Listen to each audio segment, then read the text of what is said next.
Então, boa tarde a todos. Um prazer muito grande estar aqui nesse painel Nuclear Trade and Technology Exchange. Temos convidados ilustríssimos para esse painel. O tema mais atual do que esse, especialmente agora depois da eleição do Joe Biden para presidente dos Estados Unidos, que é a descarbonização da economia, uma economia descarbonizada.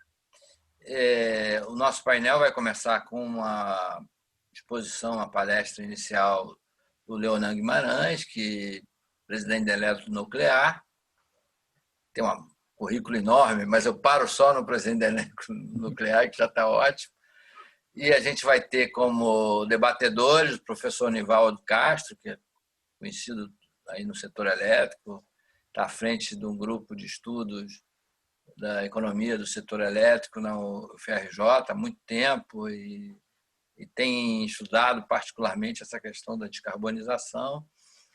E vamos ter como terceiro debatedor o Sérgio Bessman Viana, também ultra conhecido pela sua posição na questão do meio ambiente, na questão ambiental. Ele que foi presidente do IBGE, foi diretor do BNDES, foi presidente do Jardim Botânico, enfim, tem uma carreira enorme nessa área aqui, juntando um pouco a economia com a questão do meio ambiente. E vocês vão poder participar, o nosso chat já está aberto, podem mandar perguntas, não sei se a gente vai conseguir responder a todas, mas eu vou tentar dar uma resumida e uma consolidação. E eu quero me apresentar, eu sou o moderador desse debate, Jorge Vidot, eu sou economista de formação, mas sempre fui jornalista, dedicado à área de economia, enfim, e tenho um prazer especial pelo setor de energia e acompanho há muito tempo o setor nuclear também, desde Angra 2, desde Angra 1, na verdade. Eu fiz um livrinho para a eletronuclear quando foi inaugurada oficialmente Angra 2, então acompanho isso há muito tempo. Bom, sem mais delongas, eu passo a palavra para o Leonan, que vai fazer a exposição. Vocês não precisam ficar preocupados, porque ela vai ficar disponível depois da exposição dele. A Bidan vai tornar disponível. Leonan, um prazer.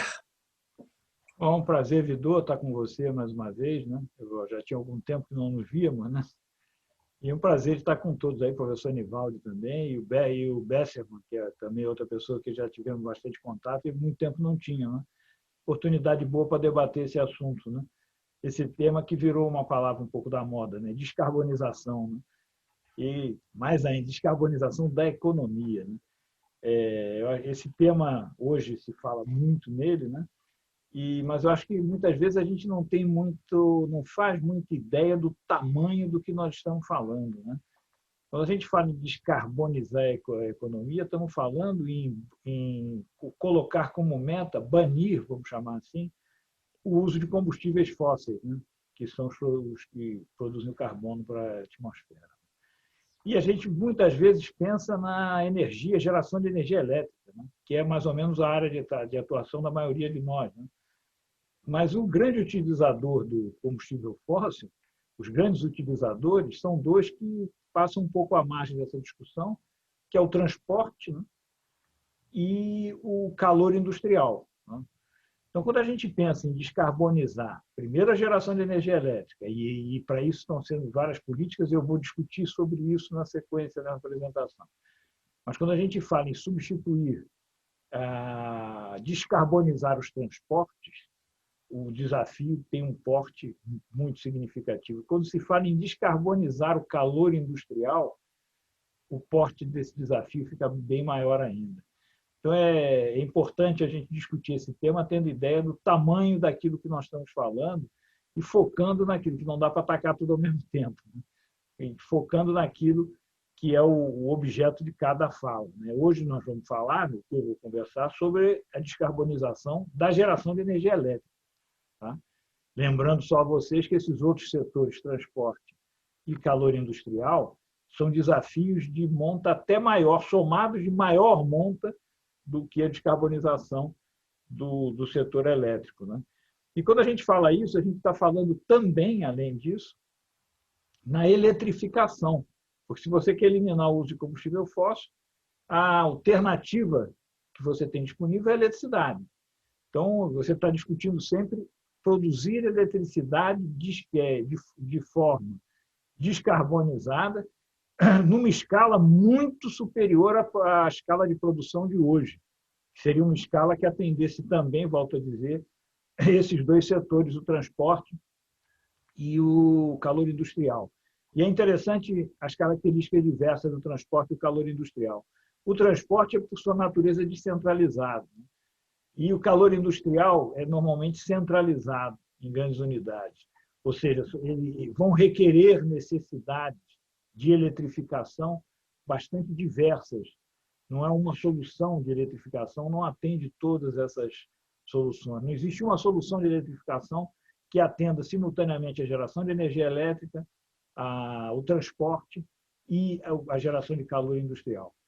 Mas então eu vou compartilhar aqui com vocês rapidamente uma apresentação. Na verdade, essa apresentação é uma apresentação que nós fizemos há mais ou menos, se eu não me engano, no setembro do ano passado, na Agência Internacional, num evento justamente sobre o papel do nuclear na descarbonização. Então, eu vou passar rapidamente por ela, porque ela toca num ponto que eu acho que é bastante importante no setor elétrico, que é o nosso foco principal aqui, né? Que é a possibilidade de descarbonização feita no modelo colaborativo entre as energias renováveis e a energia nuclear. Quer dizer, é tentar tirar um pouco da competição e falar mais em cooperação, né? A energia nuclear e as renováveis elas se complementam, elas cooperam entre si na busca pela meta da descarbonização e não devem ser vistas exclusivamente como competidoras, pura e simplesmente. Elas têm que ser vistas como colaboradoras, acopladas no modelo colaborativo no sentido da busca pela descarbonização. Agora vamos ver se desce. Normalmente isso aqui, passar slide aqui sempre dá um estressezinho aqui. E aí não passa.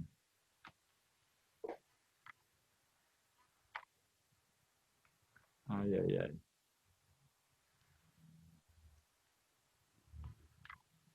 Por que não está passando? Está passando, vocês estão vendo o slide?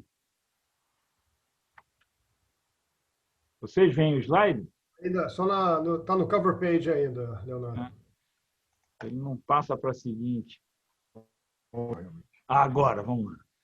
Bom, o primeiro ponto, né, de tomada de decisão desse modelo cooperativo, da descarbonização da eletricidade, passa por uma questão que parece bastante simples, mas ela é bastante difícil. Quanto é que isso custa, né?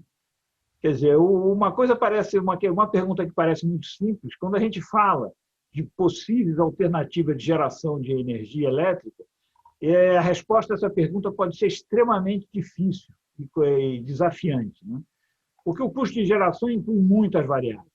Custo de capital, custo de combustível, custo de local, disposição de rejeitos, impacto ambiental, interconexão, confiabilidade, intermitência, né? Isso, além disso, outros custos de natureza sistêmica e outros custos de natureza externa. Não existem duas tecnologias que são iguais sobre esses aspectos, né? Quando a gente fala em custos de sistema, nós estamos falando basicamente em 3 diferentes grupos de custo, né? Que não estão associados à geração elétrica propriamente dita, mas sim ao sistema na qual essa geração se insere, né? O primeiro, que é o custo de perfil ou custo de backup, né? Ele se refere ao aumento no custo de geração do sistema elétrico como um todo em resposta à variabilidade de alguma das fontes, em especial das fontes renováveis variáveis. O outro custo é o custo de balanceamento, né? Ele se refere ao aumento de requisitos para garantir a estabilidade do sistema devido à incerteza na geração, né? Você tem uma certa imprevisibilidade da geração futura de alguma dessas fontes, né? O terceiro custo sistêmico é o custo de rede, né? que ele reflete o aumento no custo da transmissão e distribuição devido à natureza naturalmente distribuída, de forma locacionalmente distribuída, para aproveitamento das fontes renováveis, que são fontes que estão colocadas dentro do contexto da natureza.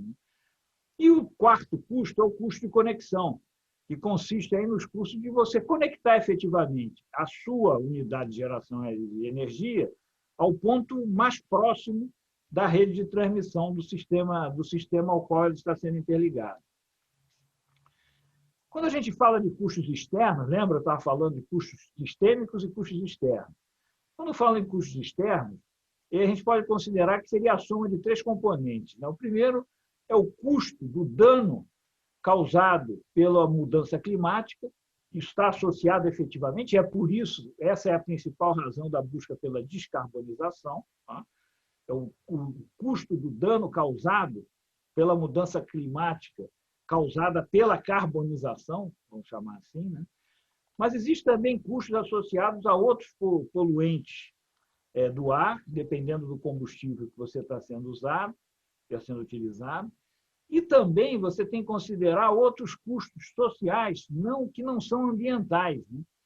A natureza dispersa das energias renováveis faz com que elas ocupem áreas muito grandes, né?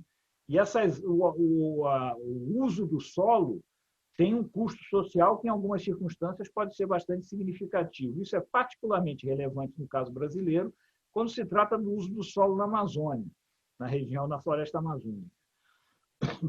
O importante é que essas externalidades ambientais e sociais elas são altamente específicas do local, né? Quer dizer, os resultados desses custos, né, dessas externalidades, eles variam grandemente dentro do mesmo país, dependendo da localização geográfica que nós estamos tratando.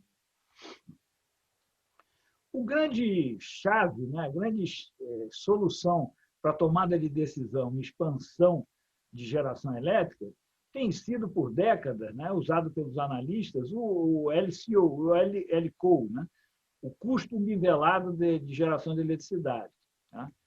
Isso, inclusive, é um documento que é periodicamente editado pela ANEA e IEA como um guia de avaliação comparativa desses custos. Né? O custo nivelado de produção de eletricidade, o LCO, né, ele envolve custos internos, CAPEX, OPEX.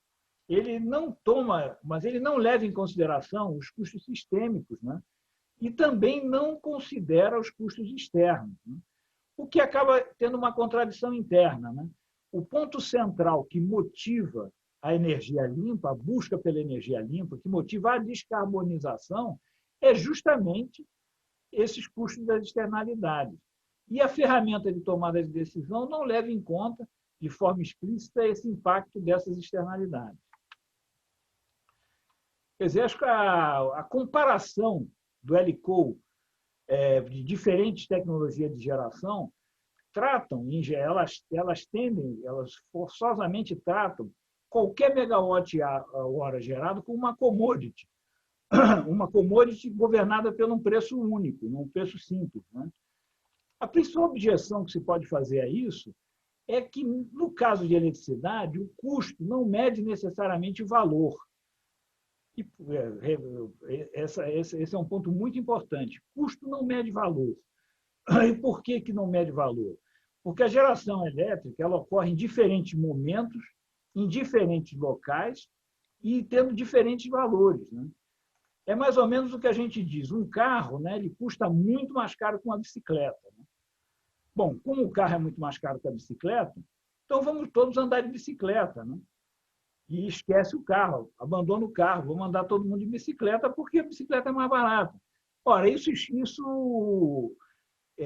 oculta uma realidade que o carro e a bicicleta prestam serviços de natureza bastante diferente, em que pese que existem alguns serviços que são semelhantes, mas o escopo de serviços que cada um deles presta é bastante diferente.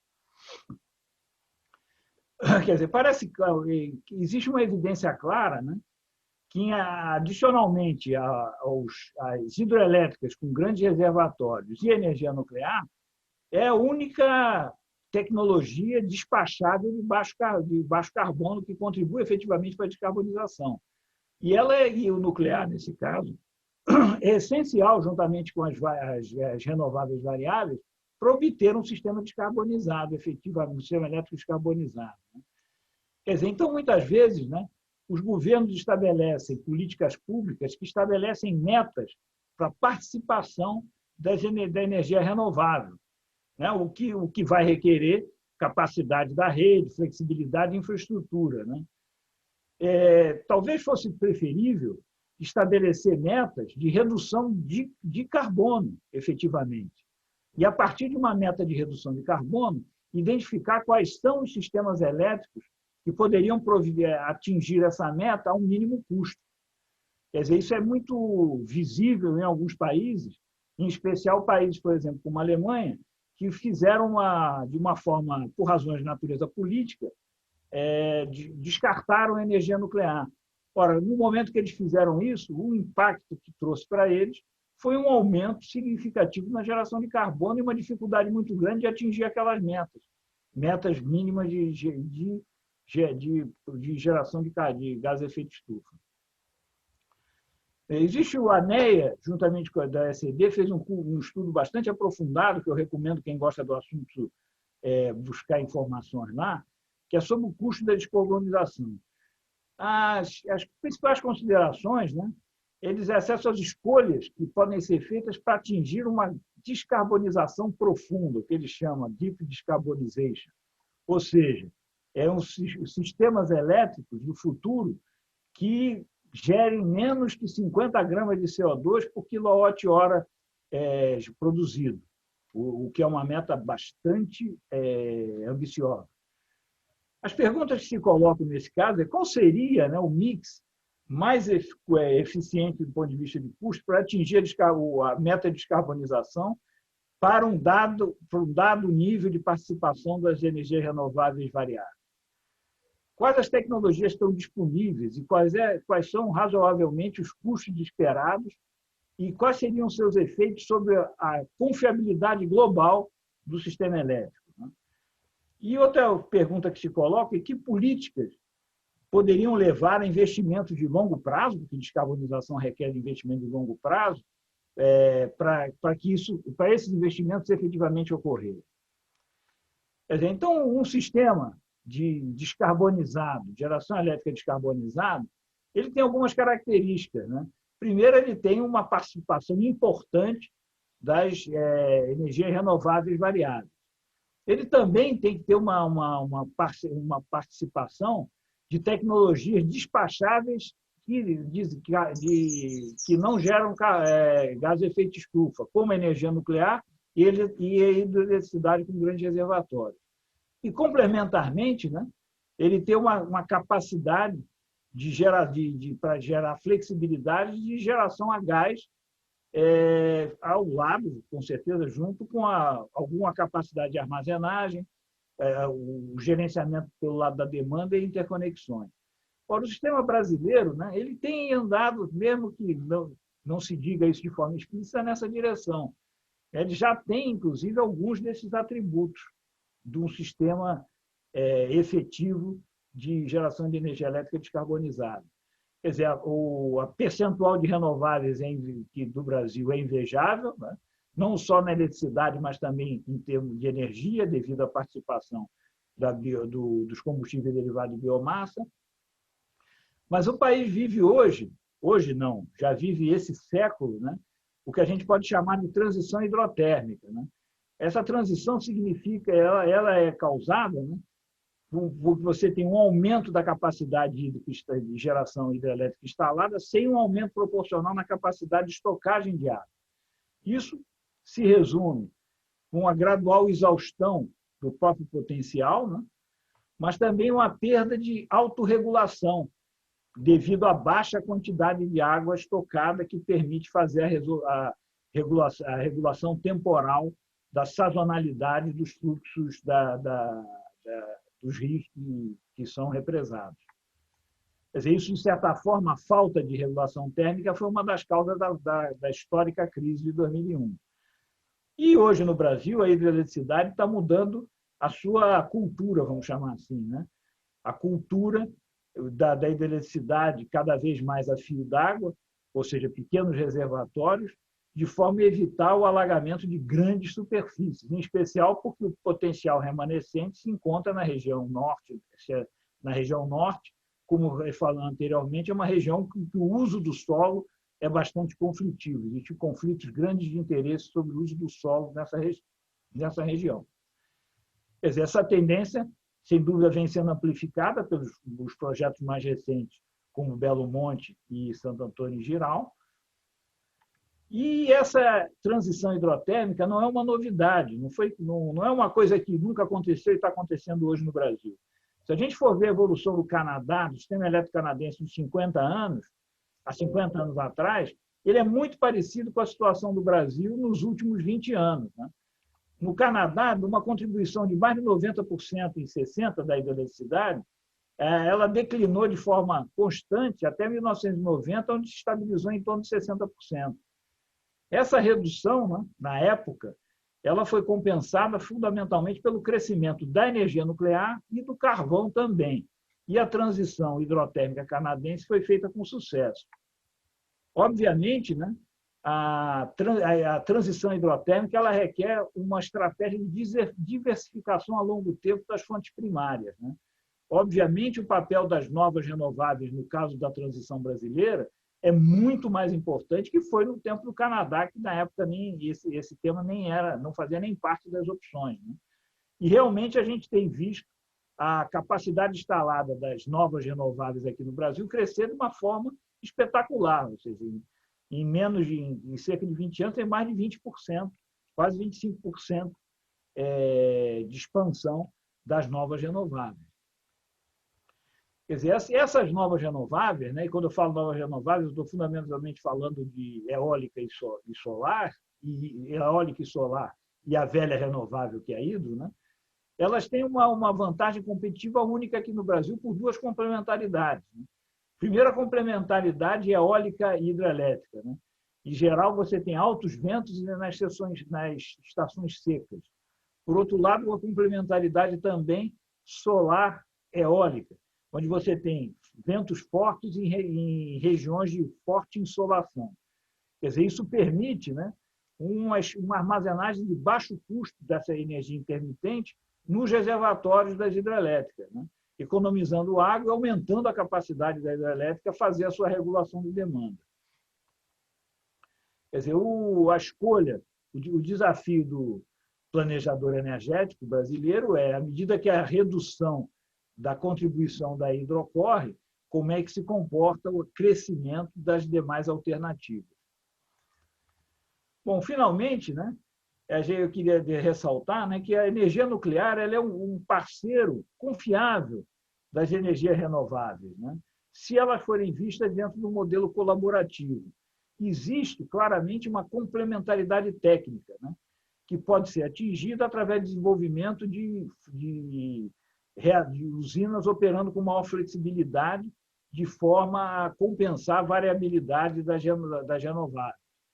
Existe uma complementaridade sistêmica, né, que também pode ser atingida por tecnologias inovativas no campo como cogeração, geração de calor, produção de hidrogênio, o gerenciamento da demanda e interconexão em sistemas ultra large power grids, é o termo que tem se usado, que são sistemas com altíssimo grau de interconexão, de grande porte. Né? E, por último, né, sem dúvida, mas não menos importante, uma complementaridade estratégica, né, para construir efetivamente esse futuro, esse mix de energia descarbonizada do futuro, que tanto se fala e se persegue, mas pouco se tem, de uma forma clara, uma estratégia múltipla para atingimento dessas metas. Muito obrigado, então, a vocês. Isso aqui, por último, eu deixo o disclaimer, que é a nossa obrigação da Eletrobras, nós temos que fazer sempre o disclaimer, em que pese que os assuntos que nós tratamos aqui realmente não afetam esses temas específicos aí de mercado de capitais, mas eu deixo aí o disclaimer. Muito obrigado pela atenção e permanecemos aí à disposição para qualquer questão e aprofundar algum tema que vocês achem relevante. Muito obrigado.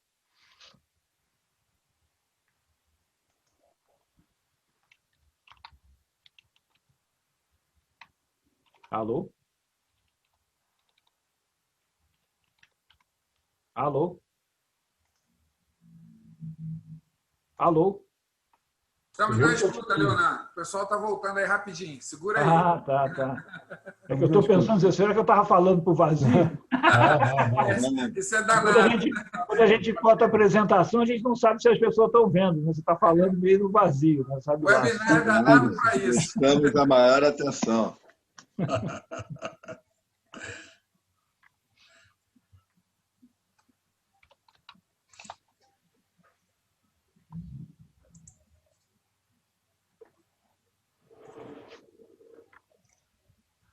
O Sérgio já está aí, né? O Sérgio Bresser é meu próximo, né?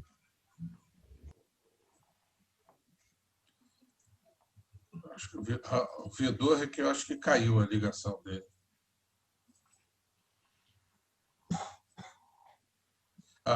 Voltou. Como o Vidor voltou o Vidor, pronto. Liga o microfone, Vidor. Você sabe que o Sérgio estava demorando de sair da sala principal para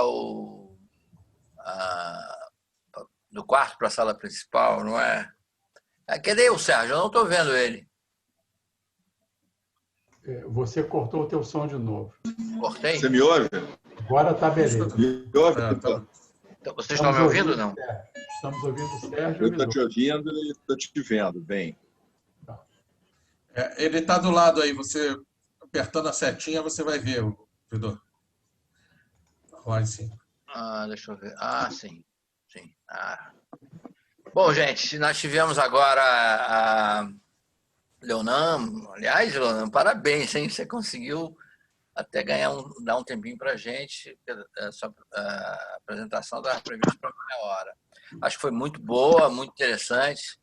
Acho que o Sérgio já deve ter visto uma parte dessa argumentação, mostrando que o setor elétrico não é o que pode mais contribuir para uma economia descarbonizada, porque a área de transporte, a área de calor industrial tem muito mais peso nesse processo. Ainda assim, o setor elétrico, em especial no Brasil, tem condições de, a um custo razoável, dar uma razoável contribuição, e ele inseriu a contribuição que poderia ser dada pelo setor nuclear numa combinação com energia renovável, novas energias renováveis, né? De um sistema de backup perfeito quase. Bom, Sérgio, a nossa expectativa é que você fale do ponto de vista das pessoas que têm a questão ambiental, não só especificamente sobre o setor nuclear, mas a gente queria te ouvir também isso, já que esse é um evento ligado ao setor nuclear. Aguardamos aí a sua posição. Você tem 15 minutos, tá? Obrigado, Jorge.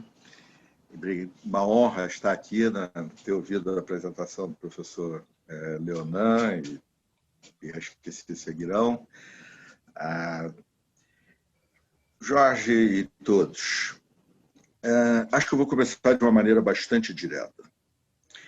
Com relação a mudanças climáticas, aquecimento global, e hoje se consagrou já na mídia usar uma outra expressão que eu até prefiro, crise climática. Foi um editorial do The Guardian, que disse que o The Guardian nunca mais falaria só mudanças climáticas, ia usar a expressão crise climática.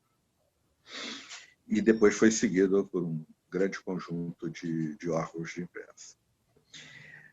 No Brasil, nós, infelizmente, estamos, não estou falando de governo, falando da sociedade brasileira como um todo, o governo muito em especial. Não há um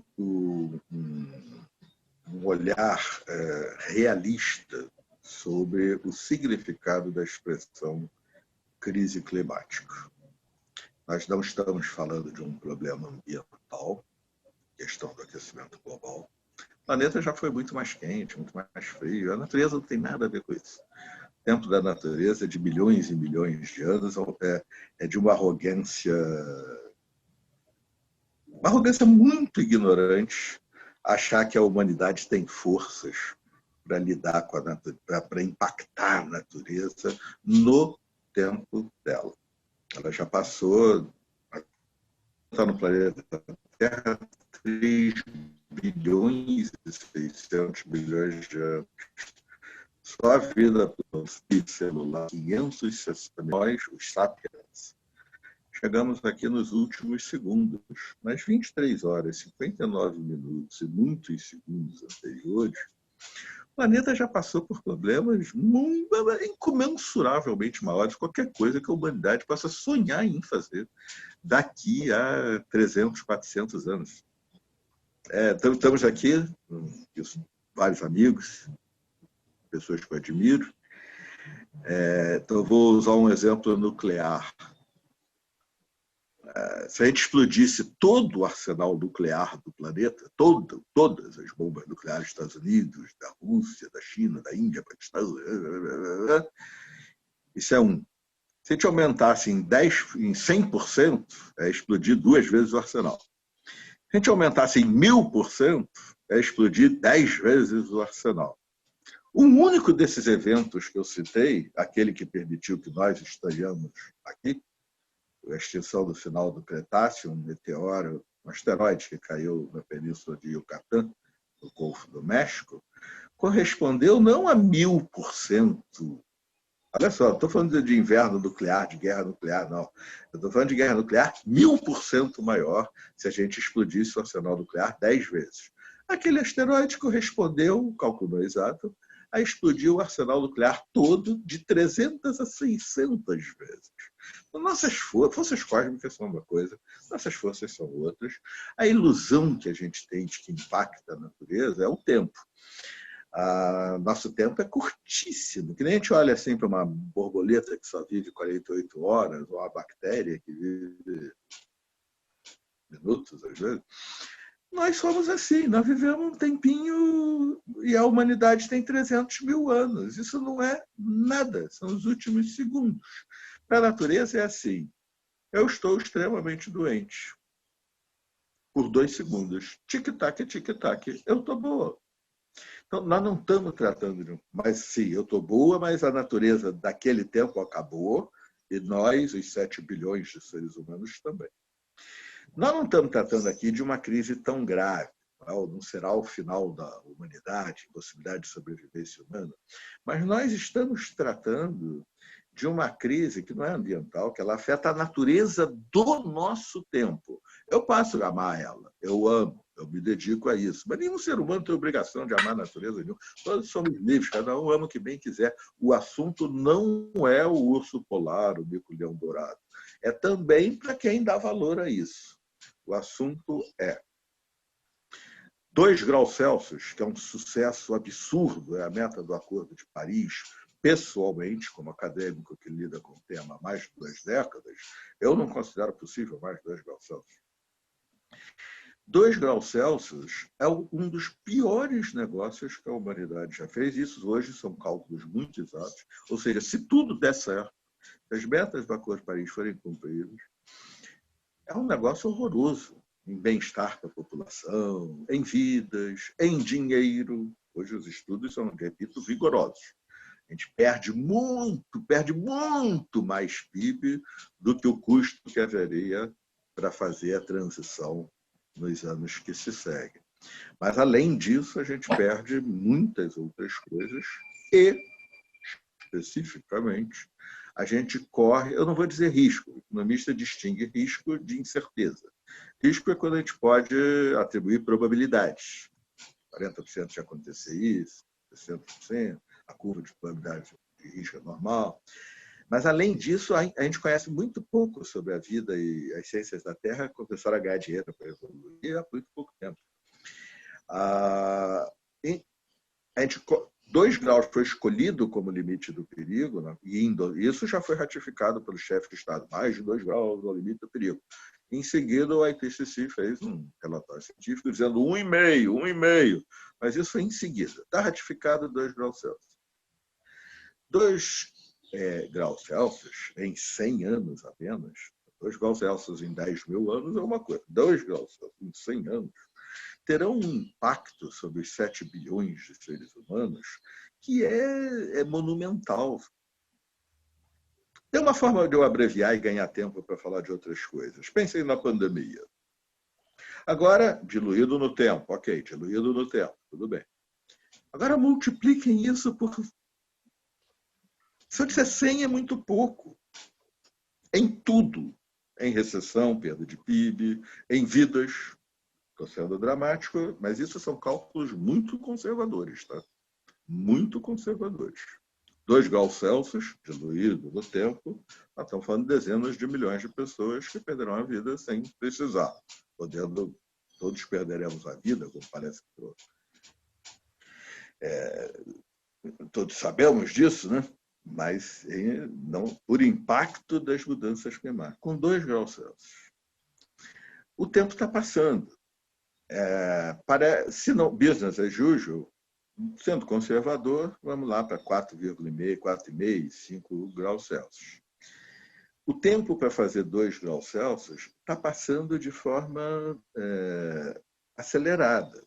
Em 2019, o sistema financeiro começou, como as seguradoras já tinham antes, a ficha cair e haver um certo risco de pânico, porque, como dizem os economistas, já o tempo passou tanto, tudo que foi feito nos últimos 30 anos, muita coisa foi feita, é minha vida, mas tudo que foi feito é na marcha.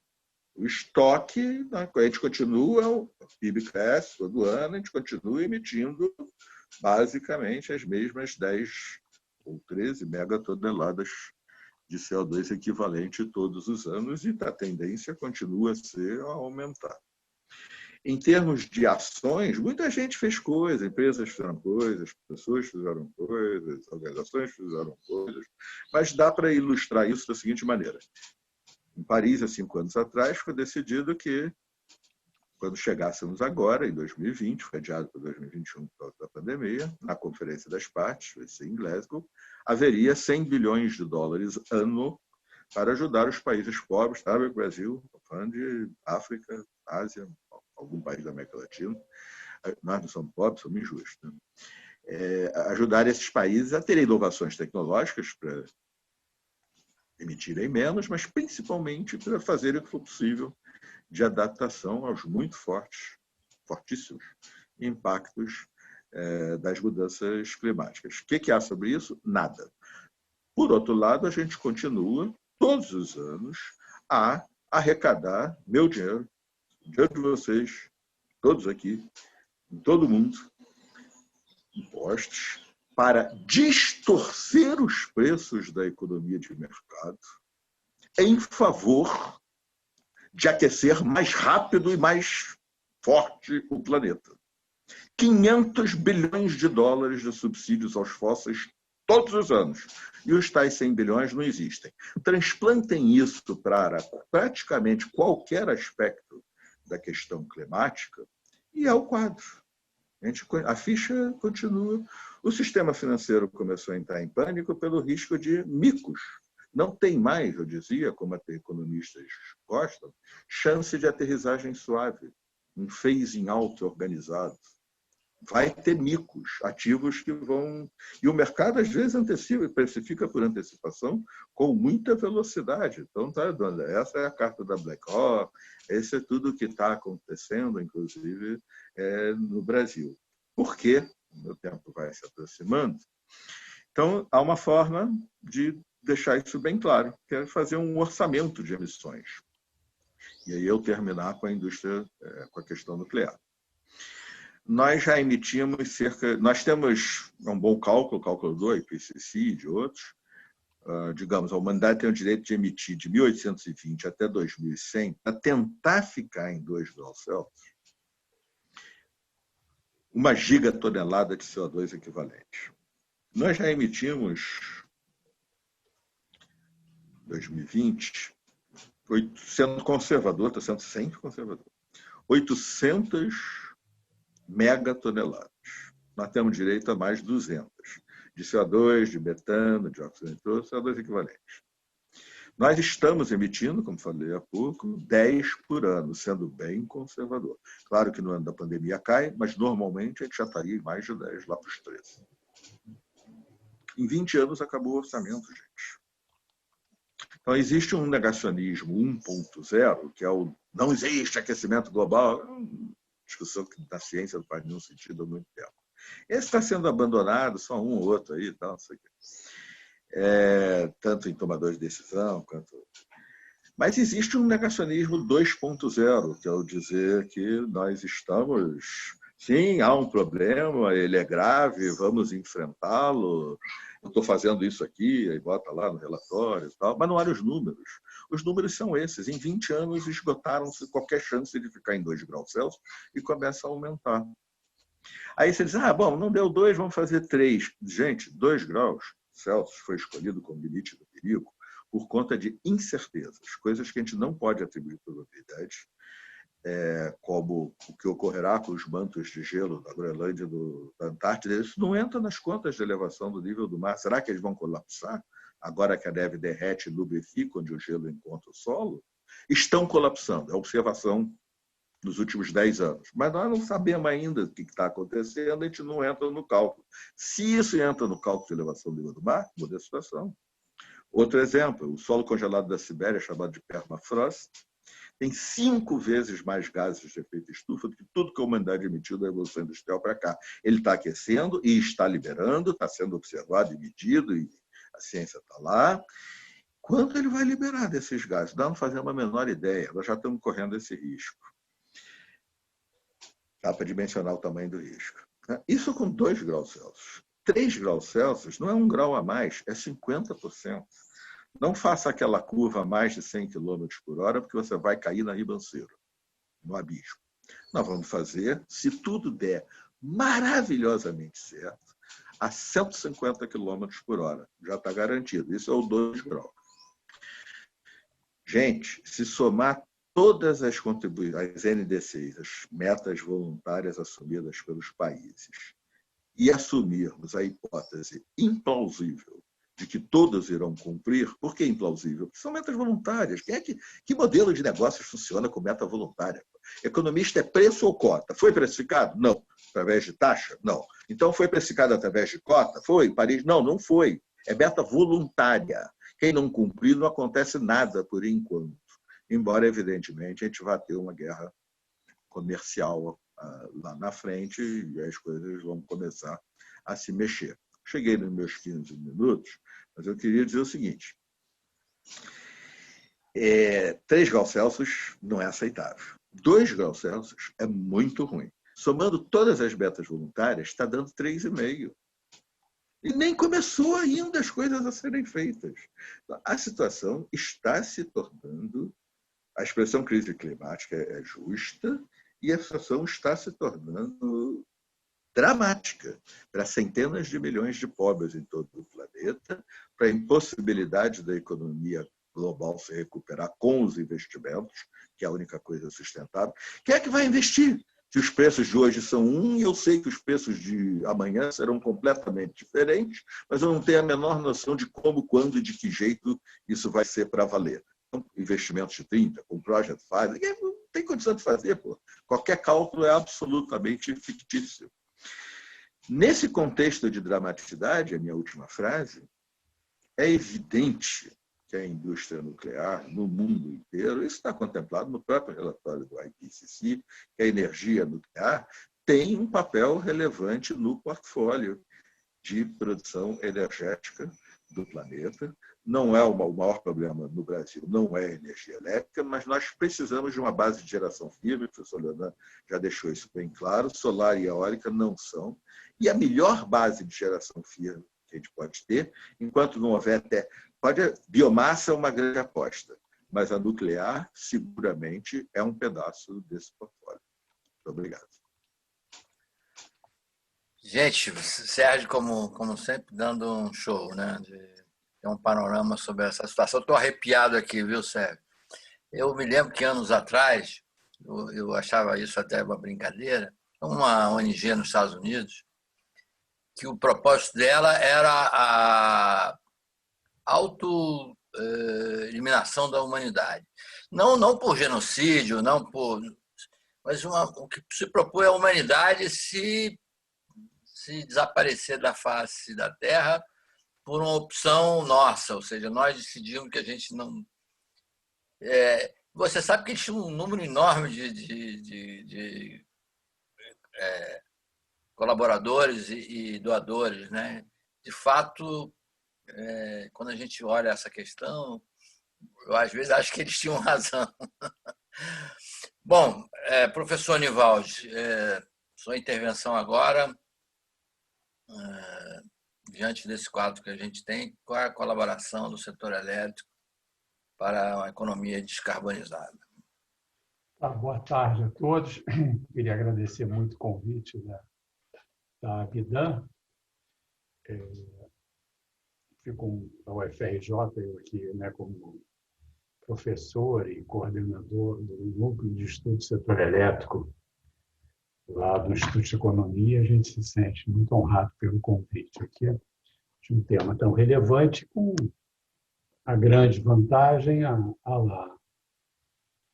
Isaac Newton, né, de poder falar agora já sobre o muro de conhecimento que foi aqui construído pelo Dr. Leonan, uma pessoa que eu tenho uma admiração, um respeito profissional muito grande por tudo que ele já fez pelo setor elétrico, notadamente nesse campo da nuclear, com toda a sua competência e ética profissional, né?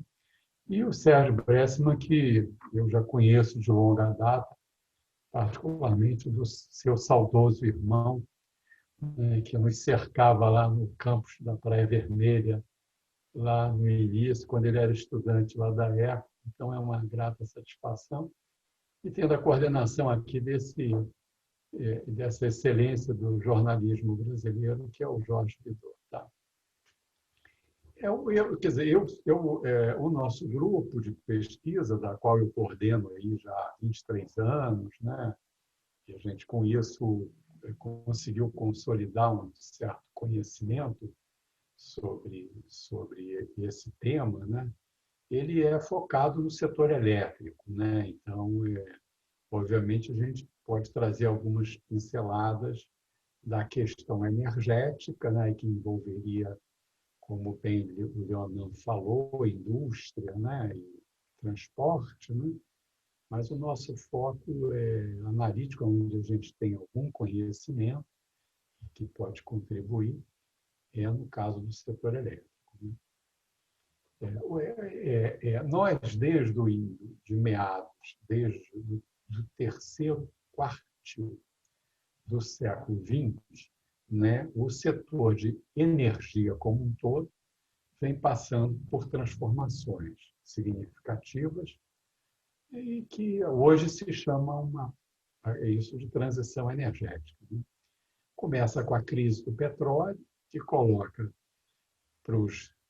para todos os países, notadamente os países desenvolvidos, que tinham montado uma espécie de um oligopsônio em relação aos produtores de petróleo, né? Os poucos produtores de petróleo só podiam vender grande parte da produção para uns poucos grandes consumidores. Então, isso era um oligopsônio. A partir de outubro de 73, esse oligopsônio vira um oligopólio através do OPEP. Então, é uma mudança e aí o preço começa a subir e com uma estabilidade de preços muito grande. Né? Se torna um bem muito sensível à geopolítica mundial. Tá? Então, aí surge um primeiro problema, né, de como você substituir o uso do petróleo. Né? E aí abre-se um campo focado exclusivamente na busca da segurança energética nacional dos países. O Brasil até faz uma vertente inovadora, que é a do etanol, mas como o Brasil é um país em desenvolvimento, tem uma posição secundária a nível da geopolítica mundial, ele não consegue impor esse novo padrão de consumo de energia de uma fonte renovável. né? Então, ele fica muito restrito aqui ao Brasil. E logo em seguida, em grande parte, assim, né, eu acho que tem uma certa... Vamos buscar uma alternativa e aí se constata também que as emissões de CO2 por fontes não renováveis, notadamente petróleo, tinham um peso muito grande. E aí, em 1992, a gente faz aqui a ECO do Rio de Janeiro, é o primeiro grande fórum, assim, que começa a dar uma visibilidade sobre essa questão da sustentabilidade, né, da preservação do meio ambiente, etc., aonde o Sérgio Bressman nos traçou um cenário bastante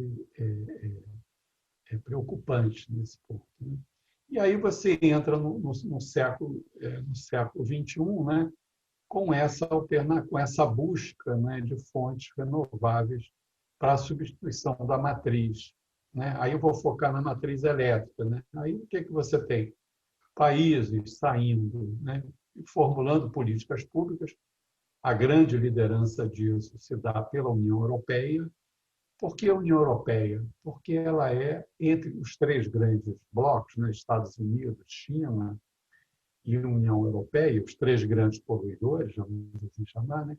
Ela é o conjunto de países, o bloco, que mais depende de importação. Então, é o país mais sujeito às oscilações que o preço do petróleo estabelece, porque ele é o preço que dá régua para as outras fontes energéticas. Então, ela entra num programa aí, assim, impressionante, né, de mudança de matriz, né? Alguns movimentos políticos, como bem colocou aí o Leonan, na época do Fukushima e tal, né? Mas ele entra numa política do 20-20-20, né, e etc. E você repara, os dados indicam claramente, quem quiser um dado sempre muito atualizado é o da BP, ou aquele Bristol Petroleum.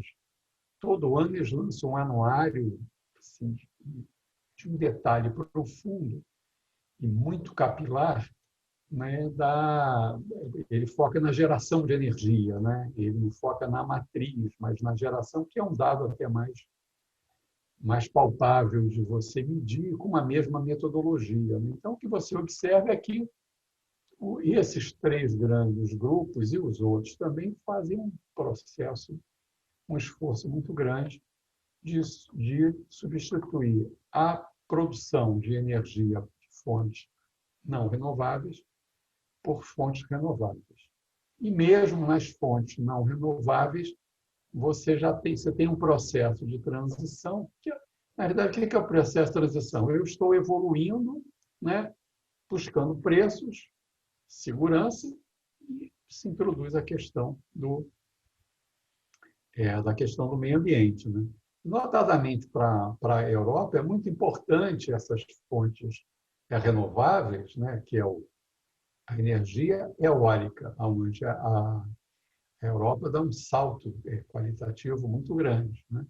E a energia solar, né, também com a característica de que esses dois recursos energéticos, eles são genuinamente nacionais. Então, por mais que eles sejam mais caros do que as outras fontes, né, as políticas públicas incentivam o uso, a criação de capacidade instalada, né, porque ela diminui a importação, consequentemente, dá mais segurança energética. E aí a questão ambiental vem, talvez, a reboque, né, se você for pensar em estratégia geopolítica. Se você for pensar pelo meio ambiente, não, é isso, está se buscando, etc. E esses países, agora, recentemente, né, colocaram como meta, em 2050, né, a União Europeia e alguns outros países, Japão, etc., Austrália e tal, e agora os Estados Unidos, com a derrota do Trump, né, colocaram como meta a descarbonização zero, ou seja, carbono neutro, né, como muito bem explicado pelo Leonan. Vai ser um esforço gigantesco, mas, como o Bresser falou, necessário, né? É difícil, mas é necessário, mas o mundo já enfrentou tantos outros desafios, né? E conseguiu superá-los, né? Então é muito mais uma questão de políticas públicas, né? E a pandemia, de certa maneira, ao contrário do que alguns acreditavam que iria prejudicar o processo de transição, na realidade ele vai incrementar o processo de transição por uma questão econômica muito simples. Que setores eu posso utilizar para criar, para permitir novos investimentos que acelerem, que recuperem o desenvolvimento e o crescimento econômico, né? E isso é dado assim, praticamente na introdução à economia, que investimento é crucial para um desenvolvimento sustentável, enquanto que o consumo ele é meio no soluço, e ele é muito sujeito, né, a N variáveis, enquanto que o conceito de formação bruta de capital fixo ele é o que dá uma dinâmica de crescimento muito mais sustentável e, neste caso específico, né, está se apontando para um setor que envolve inovação tecnológica e que vai irradiar para outros setores, né, porque, na realidade, não é só eu mudar a base produtiva de energia elétrica, né? Eu também preciso criar demanda para essa energia elétrica, né, que vai ser produzida por fontes renováveis, né? Então, eu tenho que tirar lá da matriz energética demandas para levar para a matriz elétrica, né? E é o caso de mobilidade elétrica, né? Então, se você for ver o programa da Alemanha, o programa da Comissão Europeia, é uma coisa assim, fantástica de ver, né? Esse esforço da política pública, né? De direcionar, né? De discutir, etc. E a China vai na mesma direção, mas como ela tem uma taxa de crescimento da economia muito elevada e ela tem no seu espaço geográfico nacional, Minas é uma reserva de carvão, é uma das maiores do mundo, né? Ela tem que continuar usando isso por uma questão de segurança energética, né? E agora a gente também vê a entrada dos Estados Unidos, que está fazendo uma transição de diminuição de emissão de CO2, saiu do carvão, vou para o gás natural e certamente eu vou dar mais peso para as fontes renováveis. A própria declaração do novo presidente falou, olha, eu vou acabar com o subsídio de petróleo, vou acabar com isso. Eu não aceitei, né, contribuição aqui para a minha campanha de nenhuma petroleira, ou seja, ele vai realmente, mas não é só, quer dizer, assim, o que vai ajudar a determinar esse processo de transição é justamente a abertura de novos mercados, de novas frentes de investimento, em algo que eu sempre repito, eu acho que vira até um provérbio, escrito pelo Schumpeter, que é, né, a tempestade eterna da destruição criadora, que é um sistema capitalista, qualquer sistema econômico se move nessa direção. Então, estou colocando lá na frente, em 2050, eu vou descarbonizar, então eu vou investir aqui em transporte, mobilidade elétrica, né? Qual é a vantagem disso? Todas as plantas, né, industriais, né, da indústria automobilística, ela vai ter que sair do carro a combustão e eu vou ter que criar novas plantas. Tá? A Volkswagen, o que ela está fazendo? Eu estou fazendo um carro híbrido, né? Não, eu não posso ir logo de cara. A Tesla, como ela não tem, ela vai logo para o veículo elétrico e ganha mercado rapidamente, né? Então, esse aqui é um cenário, né, de segurança energética, por um lado, e de descarbonização. É nessa direção.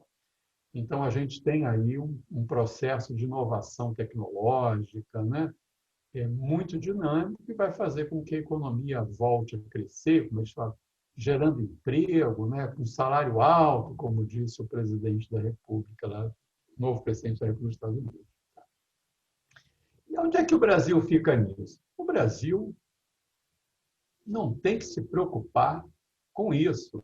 Pô, mas o Valde almoçou aí, carregado aí, tomou umas taças de vinho? Não, não tomei. Na realidade, o que a Europa quer chegar em 2050, que é ter uma matriz elétrica com 85% de fonte renovável, o Brasil, 30 anos antes, já tem. Então, a gente vai ser espectador nesse processo. Acreditem nisso. A Europa quer chegar em 2050 com 15% de não renovável. É o que o Brasil tem hoje. Então, na realidade, o nosso movimento no setor elétrico não é um movimento de transição, é um movimento de reafirmação de uma matriz elétrica renovável e que hoje é uma das melhores do mundo. Melhores do mundo em termos renováveis. Então, aí nós não temos o que se mover. O que nós temos que se preocupar, e aí entra na questão nuclear, é o seguinte, é que enquanto que a Europa está fazendo uma transição, tendo como base instalada fontes de geração de energia elétrica firmes, que não têm sazonalidade, que não são intermitentes, quando tem sol, ela entra no sistema. Mas no inverno alemão, sol é um recurso visto em cinema, né? Mas no verão tem muito, então ele entra. Mas quando não tiver, as térmicas são acionadas. Tá? Então, o Brasil ele se depara com esse problema porque, segundo o estudo, o PDE, da nossa instituição, que tem que ser preservadíssima, que é a EPE, que garante os fundamentos para a política energética brasileira, vamos lá, Deus é brasileiro, é engenheiro elétrico, né? E blindou o setor elétrico, né? Que essa é uma grande vantagem, blindou politicamente o setor elétrico. Imagina se o setor elétrico não fosse blindado, haja visto o que estão se falando sobre a questão do Amapá, né? Ou seja, tanta coisa quando é um problema muito... É um grave problema, mas do ponto de vista do setor elétrico está todo equacionado e quem errou vai pagar, ponto. Mas qual é a questão, então, do Brasil? Ele para manter esta matriz, que não é de transição, manter como uma base renovável, ele precisa de fontes firmes, né? E o que nós temos de fontes firmes hoje? A energia armazenada nos reservatórios das grandes usinas hidrelétricas, que, como muito bem colocou, não tem crescido a energia armazenada, porque as usinas elétricas que foram feitas no século XXI foram sem reservatório, fio de água. Então, a capacidade desse armazenamento, né, ajudar lá em determinados momentos, vem diminuindo significativamente. Tá? Então, esse é um ponto. E, ao mesmo tempo, solar e eólica está crescendo. Então, a gente precisa, né, de complementar fontes firmes. E o que o PDE lá da EPE indica? Quais são as possibilidades? Usinas termoelétricas, que tem uma grande vantagem, e vai um pouco nessa linha do que o Leonan falou, que eu acho que é muito importante. As energias não são competitivas, elas são complementares. Quanto mais diversificada for a matriz elétrica brasileira, melhor. Quanto mais, melhor. Então, as termoelétricas. A termoelétrica polui. Polui, vírgula, porque vai comparar a poluição do setor elétrico brasileiro com a poluição do resto do mundo. Nós somos mocinho nessa história e a gente precisa ter segurança energética, que é um pragmatismo da política energética. Tá? Então, esse é um ponto. Além do mais, o Brasil vai ter muito gás. É uma opção. A outra opção qual é? Usinas hidrelétricas reversíveis. Mas o Brasil não tem nenhuma reversível, mas, em compensação, tem mais de 2.000 usinas hidrelétricas e que boa parte dela você pode fazer investimentos, inclusive realimentando a cadeia produtiva num setor que o Brasil tem um domínio muito grande, né, de usinas reversíveis. O GESEL está fazendo 2 grandes estudos de usinas reversíveis sobre né, um para a CPFL, outro para a State Grid, em diálogo constante com a EPE. Né? Então, isso também é uma alternativa. Né? E, obviamente, a terceira alternativa é a nuclear. E eu não estou colocando em ordem. São alternativas que a política energética brasileira deve perseguir. Por quê? Porque quanto mais diversificado, melhor. Olha o caso do Amapá. Só tinha uma linha de transmissão. Todas as usinas termoelétricas que até 2013, 2014 atendiam a demanda de energia elétrica do Amapá foram desativadas, foram desmontadas. Né? Mas você usa quando você precisa, e você precisa agora e não tem. Então, essa é uma lógica que o Brasil, que a política energética de qualquer país segue. Então, nesse sentido, as energias nucleares, as plantas nucleares têm um papel importante, além do mais, por ter uma densidade tecnológica a mais complexa de todas, né, com efeitos multiplicadores a montante e a jusante, né, que essa cadeia produtiva gera. O GESEL sempre concordou e sempre, nos seus estudos, sempre considerou relevante nuclear, termoelétrica e usinas reversíveis. Né? E como você tem um cenário de crescimento da demanda, né, que vai se recuperar, isso se justifica.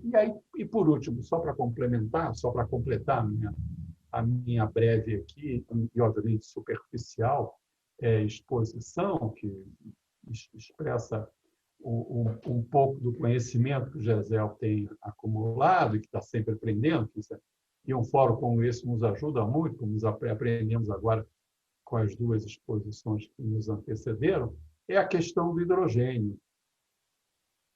O hidrogênio é uma fonte renovável.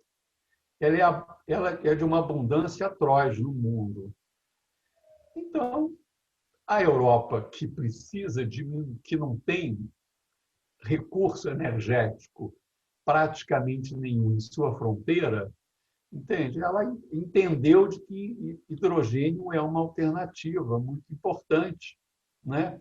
Com uma grande vantagem de que o hidrogênio pode ser produzido em qualquer lugar do mundo, em qualquer país do mundo que tiver energia elétrica.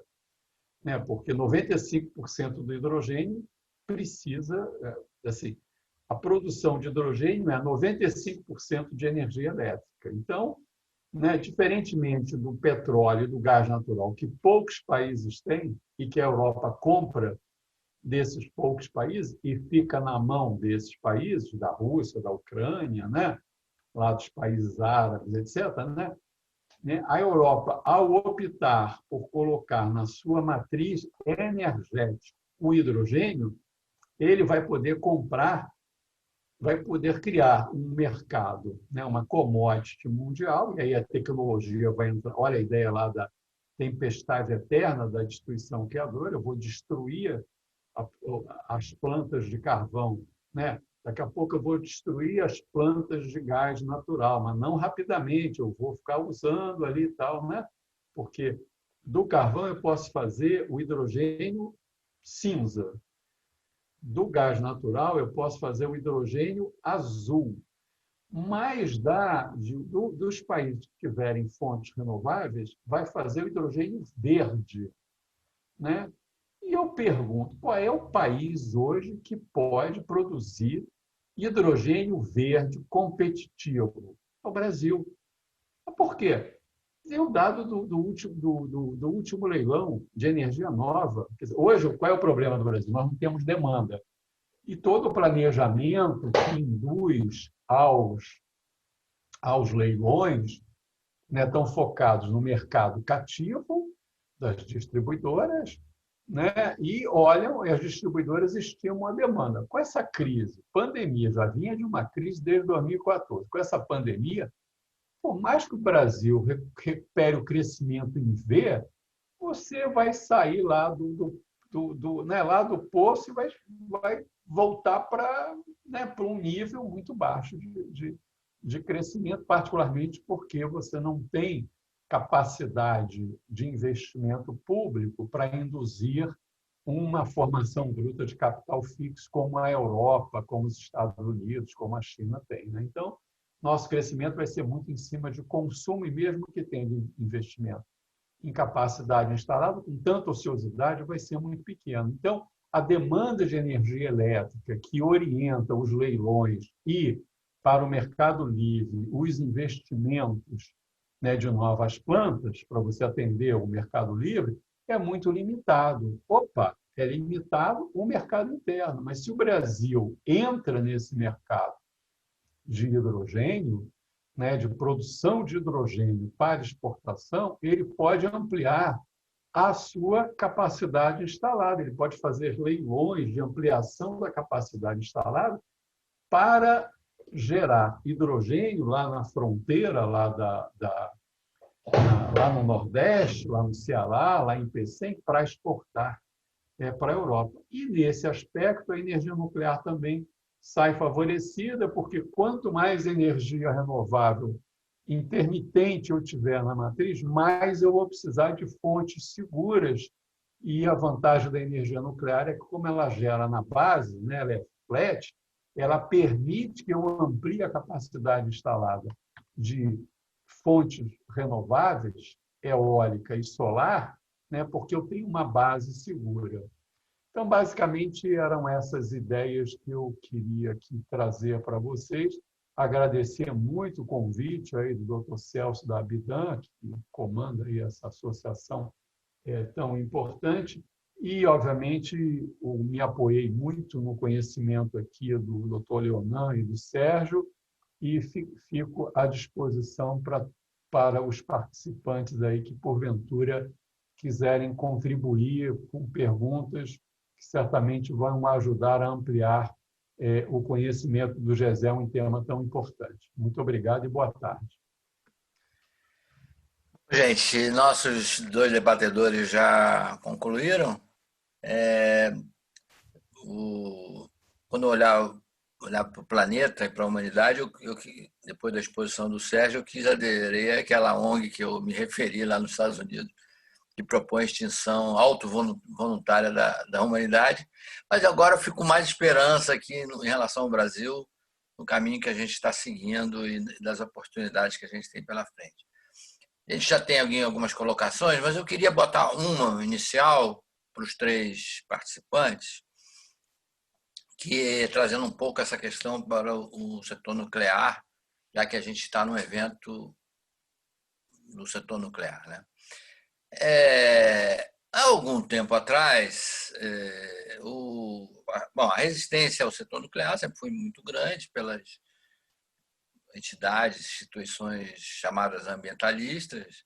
Tem 1000 razões para isso. A gente pode ir até Hiroshima para chegar à conclusão porque há essa tamanha resistência ao uso da energia nuclear, mesmo para fins pacíficos. E essa resistência vinha num caminho de redução à medida que várias instituições foram se convencendo que a energia nuclear, na verdade, ela acabava sendo um instrumento poderoso até para o chamado controle do meio ambiente. Você tem uma usina num local pequeno, muito pequeno, você controla todo o processo, né? Desde a matéria-prima até a parte de resíduo. Acho que a única atividade de geração elétrica em que você controla realmente todas as etapas, você tem controle sobre isso. E essa resistência foi diminuindo, embora na Europa ela tivesse continuado com a ascensão dos partidos, chamados partidos verdes. E a partir, acho que creio, do acidente de Fukushima, no Japão, aumentou de novo essa resistência, e a gente sente aqui no Brasil, por exemplo, a dificuldade que a gente tem até para continuar num programa nuclear mais avançado, mais adaptado à realidade econômica, custos mais adequado. Enfim. Então, eu queria, Leonan, Sérgio e também o professor Nivaldo, o que aconteceu? O que deu essa reviravolta contra o setor nuclear, nesse ambiente exatamente em que a gente precisa andar na direção da descarbonização? Vocês podem começar aí, ou Unité. Eu vou começar e vou pedir desculpa porque eu vou ter que sair, porque eu estou sendo convocado para uma reunião lá na Eletrobras, né? Então, eu vou começar e pedir desculpas depois para sair. Na realidade, o tema do nuclear ele é uma história de imagens, né? Eles são imagens que foram construídas ao longo de muito tempo, né? Não é, isso precede Hiroshima e Nagasaki, precede até a própria energia nuclear, né? Se você for imaginar aquelas velhas ficções científicas antigas que a gente vê da década de 30, se fala em raios mortais, raios que matam, né? Isso, e naquela época não existia nada objetivamente de desenvolvimento tecnológico nessa área, né? Então, foi uma história de imagens que foram se superpondo, né? Superpondo, se acumulando, né? E levando a sociedade a essa percepção afastada da realidade, né? Ou seja, você passou a associar aquilo ao mal, né? Enquanto, por outro lado, existem outras coisas que você associa ao bem e nem necessariamente elas estão associadas realmente ao bem, mas a sociedade tende a fazer essa associação. Então, eu acho que como nós chegamos aqui nessa situação, mas eu acho que ao longo do tempo isso vem se revertendo, né? Lentamente, mas vem se revertendo, na medida em que você vai ganhando familiaridade em vários países, né? E a maior demonstração disso é a aceitação pública das usinas nucleares na região onde elas estão implantadas. Nessas regiões onde elas estão implantadas, no entorno, que vai se encontrar maior aceitação, o que parece curioso, no mínimo, né? Mas isso por duas razões, eu atribuo a duas características especiais. Primeiro, a percepção de benefício. As pessoas percebem que traz benefício ter aquela unidade ali próximo dela. Mas o segundo que eu acho mais poderoso é a familiaridade. Ou seja, a pessoa convive, está vendo que as usinas estão ali, convive com o dia a dia, conhece pessoas que trabalham na usina. Então, esse fator familiaridade, ele tem um efeito muito poderoso na aceitação. São os casos dos países em que tem uma percentagem muito grande de nuclear, por exemplo, a França, né? Onde a aceitação pública é muito alta, né? E a aceitação pública é alta justamente pelo efeito familiaridade. Eu atribuo principalmente familiaridade e percepção de benefício. Então, eu acho que esses são os dois focos para a gente buscar aperfeiçoar a aceitação pública, é buscar reforçar a percepção de benefício e buscar dar o mais de familiaridade possível às pessoas da instalação. Isso é feito através de visitas, através de informação. É um trabalho de longo prazo e contínuo que não pode parar nunca. Mas ele, sem dúvida, vem dando resultados em vários locais do mundo.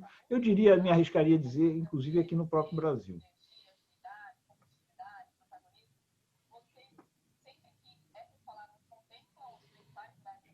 Sérgio, acho que a gente queria te ouvir. Eu acho que o professor Leonan colocou as bases culturais e subjetivas, mesmo nas organizações ambientalistas globais e brasileiras, das quais eu faço parte do conselho de algumas, com exceção do Greenpeace, não há uma... O Greenpeace não aceita, mas as outras todas seguem, de certa maneira, a própria observação dos relatórios da IPCC desde 2001, de que a indústria nuclear, a energia nuclear, tem um papel no portfólio que substitui os fósseis se a gente quiser fazer a transição para o baixo carbono num tempo aceitável, que já está quase passando. O melhor argumento técnico, não tem nada de bom, o mais utilizado argumento contra a energia nuclear é a questão do lixo radioativo. Mas eu compartilho totalmente as observações. E obrigado pelo aprendizado, professor Leonardo, durante toda a apresentação, é de que isso também é uma coisa um pouco mística.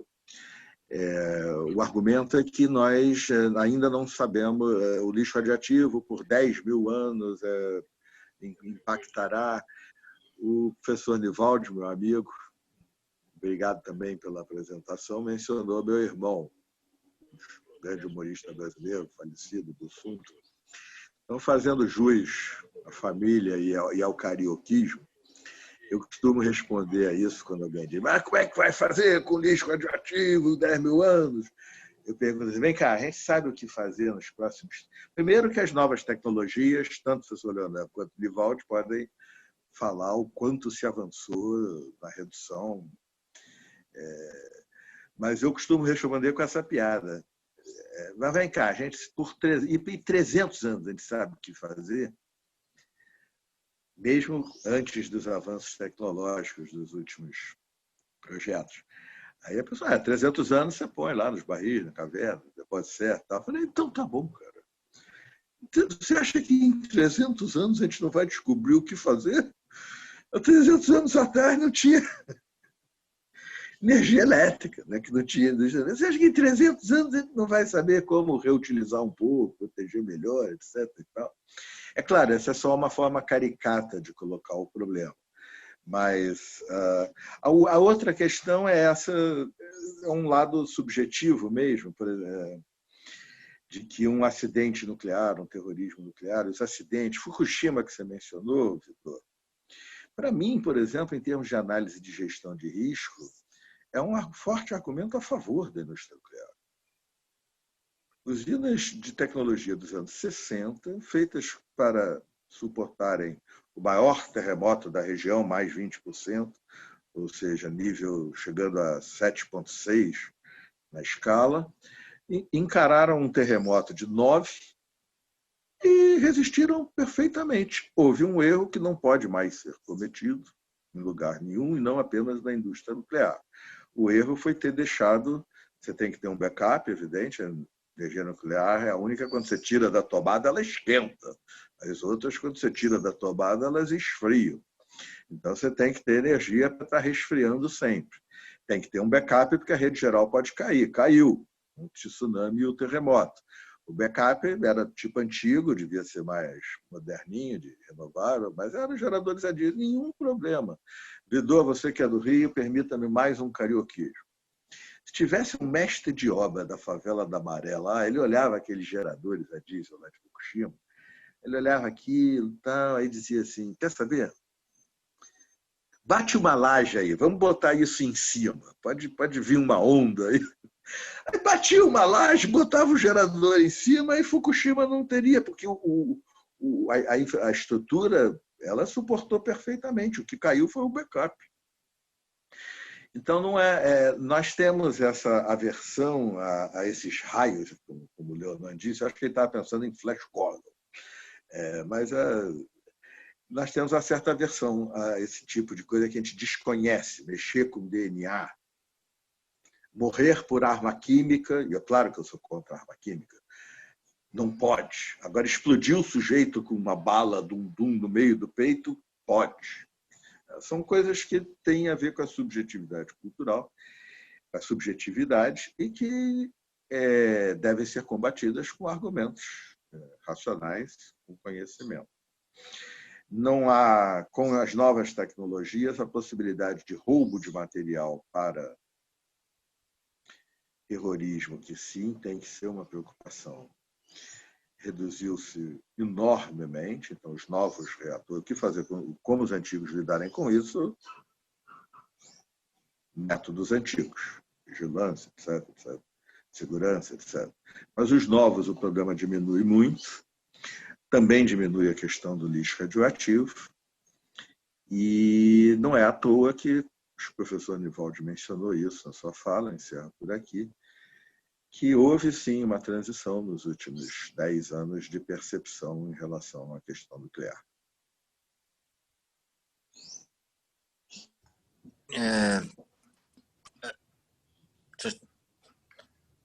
tem aqui as pessoas me chamando a atenção de que a gente tem várias plantas nucleares sendo construídas no mundo inteiro, né? Várias partes do mundo, enfim. E também a questão de que a energia nuclear hoje contribui muito para aquela questão da geração distribuída, né? Que é a possibilidade da gente gerar energia junto aos centros de carga.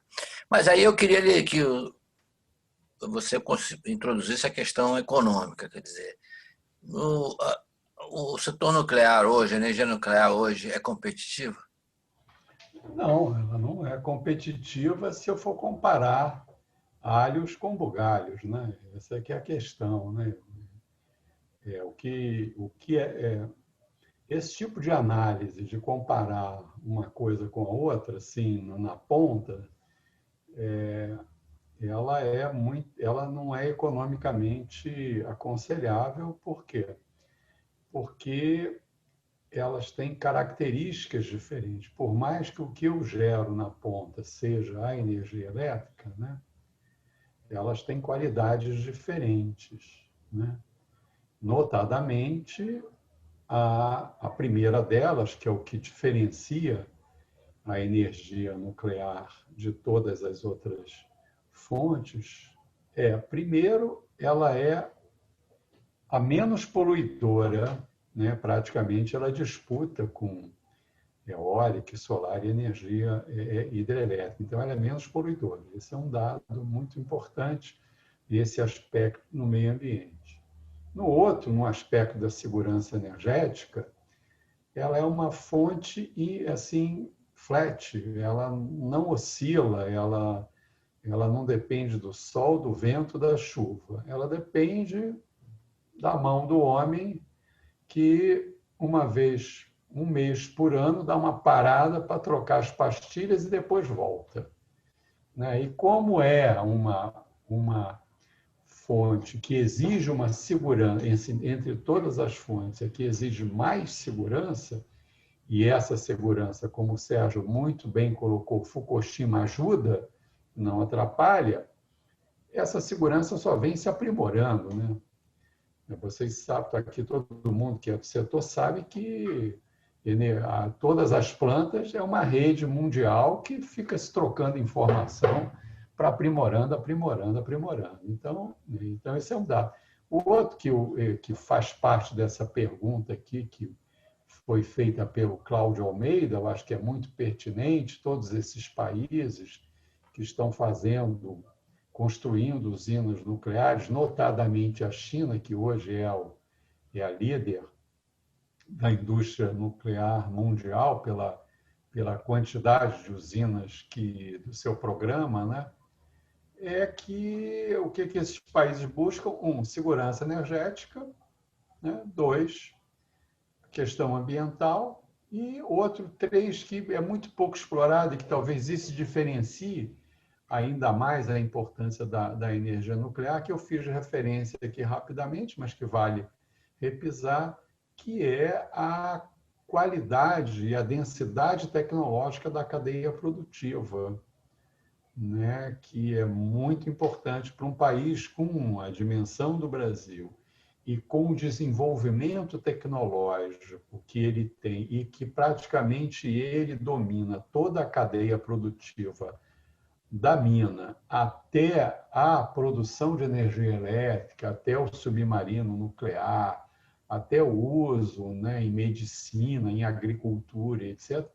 Isso, para nós, é fundamental, é tão fundamental que eu sempre tenho advogado, o nosso grupo sempre tem advogado que a energia nuclear é uma questão de Estado.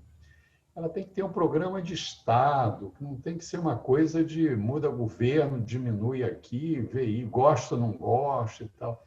Isso é algo que o Brasil tem que ter como uma política de Estado. Como ela tem para o submarino nuclear, como ela tem para o avião a jato, né? Mas para que um avião a jato? Já viu o tamanho do Brasil? Mas é só isso, e aí? E aquilo que a gente vai desenvolver, e a gente sabe que a cadeia produtiva não é algo ilhado, ela ultrapassa, ela cria efeito multiplicador, né, lateral, a montante e a jusante. Né? Então, eu acho que tem que ter uma política de Estado, entende? E aproveitar essas oportunidades de ampliação da demanda de energia elétrica, como é o caso especificamente de hidrogênio, que está muito pouco referido no Plano Nacional de Energia de 2050. Até o nosso grupo fez uma contribuição aí. Né?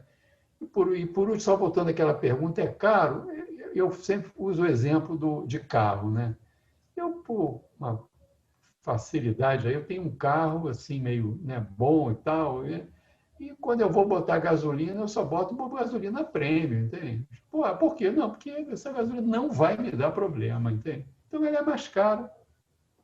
Como é o caso da energia nuclear, ela é mais cara, particularmente por conta do CAPEX que envolve, né? O OPEX dele é um dos menores, né? Muito, muito barato, mas ele tem todo esse efeito multiplicador, né, que um investimento em energia nuclear tem, notadamente muito importante para um país em desenvolvimento como o Brasil e que tem essa dimensão continental, né, uma população gigante, né, uma população muito grande, desafios enormes. Né? Então, eu acho que se faz necessário um programa de Estado para que esse setor possa se consolidar e, obviamente, em função de ser capital intensivo e longo prazo de maturação e outros países desenvolver, você entender isso como uma inovação aberta, né? Que você tem que ter associação com os Estados Unidos, com a França, com a China, né? Que são líderes em determinados segmentos, esquecendo muito essa questão geopolítica que, lamentavelmente, o Brasil está sendo empurrado aí e que só vai trazer prejuízos para as gerações futuras. É isso, Vidor. Estamos chegando ao final do nosso painel. Infelizmente, Leonardo teve que sair, mas praticamente a participação dele foi redonda, né? Chegou ao final. Espero que ele não tenha sido chamado para resolver essa situação lá do Amapá, né? Já que é uma situação realmente emergencial. Estou usando aqui o viés humorístico dos Bessemer e Viana, embora a situação seja grave lá, somente para os macapaenses, né? Que estão vivendo essa situação dramática e mostra como é a importância da energia elétrica, a gente ter eletricidade aí não vive sobre isso. Então, eu queria agradecer principalmente a vocês que aqui nos assistiram e mandaram muitos elogios, parabéns, e, enfim, dizer que a exposição do Leonardo está disponível, essa conversa também foi gravada. Agradecer muito ao Sérgio, ao professor Nivaldi, e foi um prazer moderar com esses craques é mole, né? Não tive trabalho quase nenhum. Então, muito obrigado a todos, boa tarde, e que a conclusão do evento mantenha essa mesma linha que a gente adotou aqui nesse painel. Obrigado a todos, boa tarde. Obrigado, Jorge Vidor, Sérgio, Celso, muito obrigado, uma boa tarde aí para todos, ok? Tchau. Obrigado, Nivaldo, Celso, grande amigo. Obrigado, Vidor. Foi uma ótima tarde. E o professor Leonardo, que fez uma brilhante apresentação. Parabéns aí a vocês. Muito bom. Excelente.